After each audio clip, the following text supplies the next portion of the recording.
पर्यटनात वाढ, प्रवाशांना दिलासा. नाशिकहून पुण्याला जाण्यासाठी जादा बसेस. नाशिकहून पुण्यासाठी दर 15 मिनिटांनी बस सेवा सुरू.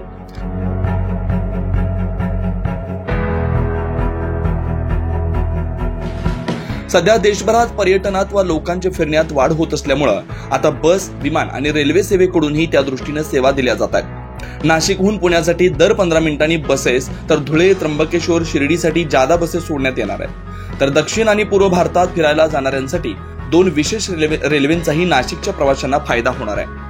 गेल्या काही दिवसांमध्ये नाशिकहून कनेक्टिंग फ्लाईट वाढल्यानं त्याचाही नाशिककरांना फायदा होणार आहे. तसेच यावर्षी कोइंबतूर करता सुरू झालेल्या विमान सेवेमुळे काही तासातच म्हैसूर, उटीला पोहोचणं शक्य झाल्यानं दक्षिणेतील पर्यटन देखील वाढणार आहे. नाशिकमधून उटी, म्हैसूर, कुलू, मनाली यासह जयपूर, हैदराबाद, तिरुपती बालाजी, बंगळुरू, दिल्ली, आग्रा या शहरांसह काश्मीर, दक्षिण भारत, कोडाईकॅनॉल, कोकण, गोव्यासाठी पसंती स्थळांना जोडण्यासाठी विमान सेवेचा कनेक्ट दिली जाते. या यंदा महत्वाचं ठरत आहे. बंगळुरू, दिल्ली, कोइंबतूर, गोवा, हैदराबाद आणि अहमदाबाद या शहरांकरिताच्या विमानसेवेची मागणी गतवर्षीच्या तुलनेत 20% वाढली आहे. विशेष म्हणजे पॅकेजेसचं आगाऊ बुकिंग केल्यानं तिकिटाच्या नियमित दरातच बहुतेकांना तिकीटही उपलब्ध झाले.